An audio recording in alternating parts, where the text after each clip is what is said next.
चंद्रयान 3 के बारे में इसरो ने बड़ी खुशखबरी दी है। चंद्रयान पृथ्वी की परिक्रमा करते हुए धीरे धीरे चांद की ओर बढ़ रहा है। दोस्तों, 14 जुलाई 2023 के दिन इसरो ने चंद्रयान 3 को अंतरिक्ष की सैर कराते हुए चांद की ओर रवाना कर दिया था और लॉन्च के सिर्फ 16 मिनट बाद इसरो के रॉकेट ने चंद्रयान 3 को पृथ्वी के ऑर्बिटल पाथ में छोड़ दिया था, जिसके बाद चंद्रयान अपने 42 दिनों के सफर पर निकल पड़ा। तब से लेकर हम सभी भारतीयों की नजर चंद्रयान 3 पर टिकी हुई है और इसरो भी इस मिशन से जुड़ी पल पल की खबरें हमारे साथ साझा कर रहा है। तो आखिर कहां पहुंचा है चंद्रयान 3 और कब ये अपने सफर को पूरा कर चांद की धरती पर कदम रखेगा? आइए जानते हैं इस मिशन से जुड़े सभी अपडेट्स। दरअसल चंद्रयान 3 मिशन में भारतीय स्पेस एजेंसी इसरो के हाथ एक बड़ी कामयाबी लगी है, जिसके बारे में जानने से पहले हम शुरू से इस मिशन पर नजर डालते हैं। 14 जुलाई 2023 के दिन इसरो ने अपने सतीश धवन स्पेस सेंटर के LVM-3M4 रॉकेट के साथ चंद्रयान 3 को अंतरिक्ष के लिए रवाना किया था। ये शक्तिशाली रॉकेट पृथ्वी के वायुमंडल को चीरता हुआ चंद्रयान को अंतरिक्ष में ले गया था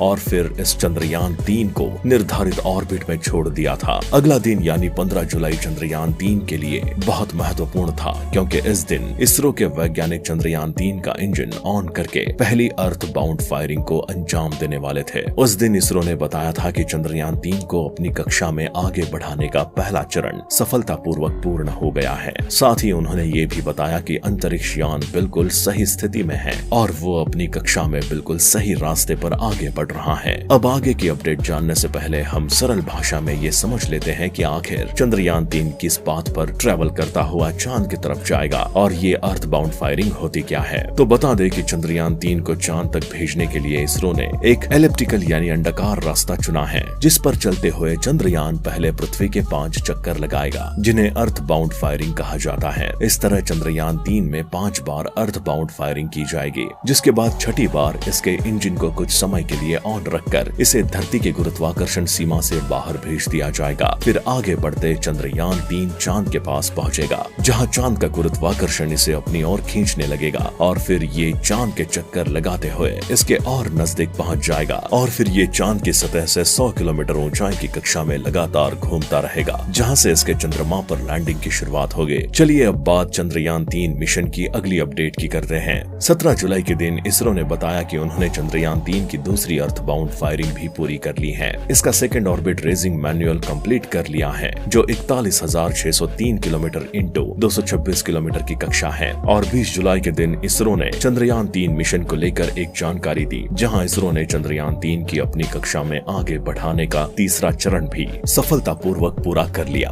यानी इसरो ने योजना के अनुसार इसका अर्थ ऑर्बिटर रेजिंग मैनुअल भी पूरा कर लिया है। यानी हम यूं कह सकते हैं कि इसरो के बुद्धिमान वैज्ञानिकों ने चंद्रयान 3 के पहले 3 चरणों में सफलता हासिल कर ली है और इस वक्त भी सब कुछ योजना के अनुसार सही चल रहा है और जल्द ही चंद्रयान 3 पृथ्वी के गुरुत्वाकर्षण सीमा से बाहर निकलकर चंद्रमा के गुरुत्वाकर्षण क्षेत्र में पहुंच जाएगा। बता दें कि चांद पृथ्वी से करीब 3,84,400 किलोमीटर की दूर है और अगर हम चंद्रयान 3 को चांद की तरफ सीधी रेखा में भेजते तो वो 4 से 5 दिनों में ही चांद पर पहुंच सकता था, लेकिन सीधे रास्ते के बजाय इसरो ने चांद तक पहुंचने के लिए अंडाकार रास्ता चुना है, क्योंकि इस तरीके से चांद तक पहुंचने में ज्यादा ताकतवर रॉकेट की जरूरत नहीं पड़ती और कम खर्चे में ही किसी भी अंतरिक्ष यान को चांद तक पहुंचाया जा सकता है। वहीं इस तरीके से आगे बढ़ने का एक अन्य लाभ ये भी है कि इसमें रिस्क कम है और इसरो अपने मंगलयान और चंद्रयान 2 को भी इसी विधि से अपनी तय सीमा तक भेजने में सफल रहा है। यानी इसरो को इस विधि में अनुभव और महारत हासिल है। इसी वजह से इसरो ने चंद्रयान 3 के लिए भी ये एलिप्टिकल रास्ता चुना है, जिसमें से भ्रमण करते हुए चांद तक पहुंचने में पूरे 42 दिन लगेंगे। इसरो से प्राप्त जानकारी के अनुसार 5 अगस्त के दिन चंद्रयान 3 चांद की कक्षा के नजदीक पहुंच जाएगा और फिर शुरू होगी लूनर ऑर्बिट इंस्टॉल की प्रक्रिया, जिसमें इसे चांद की कक्षा में भेजने के लिए धकेला जाएगा, जिसके लिए इसके प्रपल्शन मॉड्यूल के इंजन को ऑन किया जाएगा। चांद की कक्षा में प्रवेश करने के बाद चंद्रयान 3 चांद की परिक्रमा करना शुरू कर देगा और हर चक्कर में चांद के अधिक करीब जाता जाएगा और अंत में इसे चांद की सतह से 100 किलोमीटर की ऊंचाई की कक्षा में लगातार भ्रमण करने के लिए छोड़ दिया जाएगा। इस कक्षा में घूमते हुए 17 अगस्त के दिन चंद्रयान 3 का विक्रम लैंडर इसके प्रपल्शन मॉड्यूल से अलग हो जाएगा और फिर ये चांद की सतह पर लैंडिंग करने के लिए आगे बढ़ेगा, जबकि प्रपल्शन मॉड्यूल किसी कक्षा में परिक्रमा करता रहेगा। साथ साथियों, लैंडिंग मून मिशन का सबसे खतरनाक चरण माना जाता है, क्योंकि पिछली बार चंद्रयान 2 मिशन के समय यान का विक्रम लैंडर इसी प्रक्रिया में फेल हो गया था। हालांकि इस बार चंद्रयान 3 के लैंडर में कई परिवर्तन किया गया है और इसका कई बार परीक्षण किया गया है। लैंडिंग का ये पल इसरो के वैज्ञानिकों के लिए सबसे बड़ी चुनौती साबित होने वाला है, लेकिन हमें हमारे इसरो के वैज्ञानिकों पर पूर्ण विश्वास है कि वे 23 अगस्त के दिन चंद्रयान 3 के विक्रम लैंडर को चांद के दक्षिणी ध्रुव पर सफलतापूर्वक लैंडिंग करवा कर रहेंगे।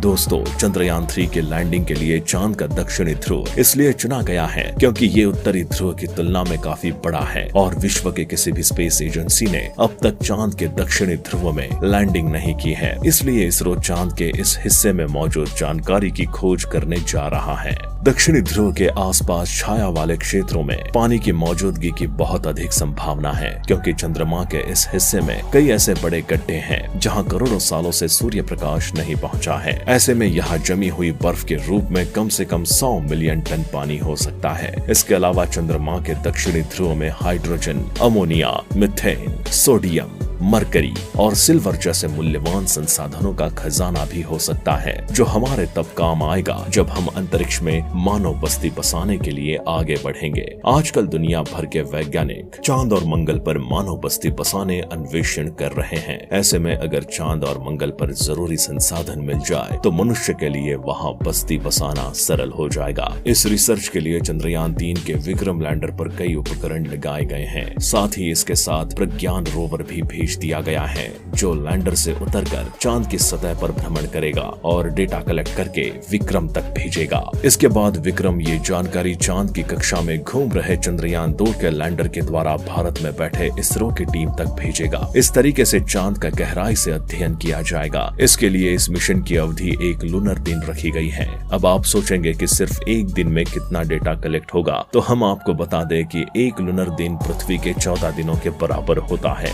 यानी विक्रम और प्रज्ञान चांद पर पूरे 14 दिन रहकर इसका अध्ययन करेंगे। इसके बाद प्रज्ञान रोवर विक्रम लैंडर के पास वापस आ जाएगा और फिर लैंडर इसे लेकर वापस चांद की कक्षा में आ जाएगा। साथियों, यहाँ आपको ये जानकर गर्व महसूस होगा कि चंद्रयान 3 पूर्ण रूप से मानव रहित मिशन है। यानी इसमें बैठकर कोई इंसान अंतरिक्ष में नहीं गया, लेकिन इसके स्पेसक्राफ्ट और लैंडर को पूर्ण रूप से इसरो की ग्राउंड टीम नियंत्रित कर रही है। इसरो की टीम 24 घंटे इस पर नजर रख रही है। साथ ही इस प्रोजेक्ट पर कुल 615 करोड़ रुपए खर्च हुआ है, जबकि दुनिया की कोई ऐसी स्पेस एजेंसी नहीं है जो इतने कम रुपए में इतने बड़े स्पेस मिशन सफलतापूर्वक कर पाए, बल्कि उनके मिशन में तो हजारों करोड़ रुपए खर्च हो जाते हैं। इसलिए यहाँ इसरो के लिए तारीफ तो बनती ही है। दोस्तों, क्या आप भी चंद्रयान 3 को चांद पर सफलतापूर्वक रिसर्च करते हुए देखना चाहते हैं? अगर हाँ, तो कमेंट बॉक्स में इसरो को शुभकामनाएं देना न भूलें। अगर आपको वीडियो पसंद आई हो तो लाइक करें और हमारा चैनल सब्सक्राइब करना ना भूलें। मिलते हैं अगली वीडियो में नए टॉपिक के साथ।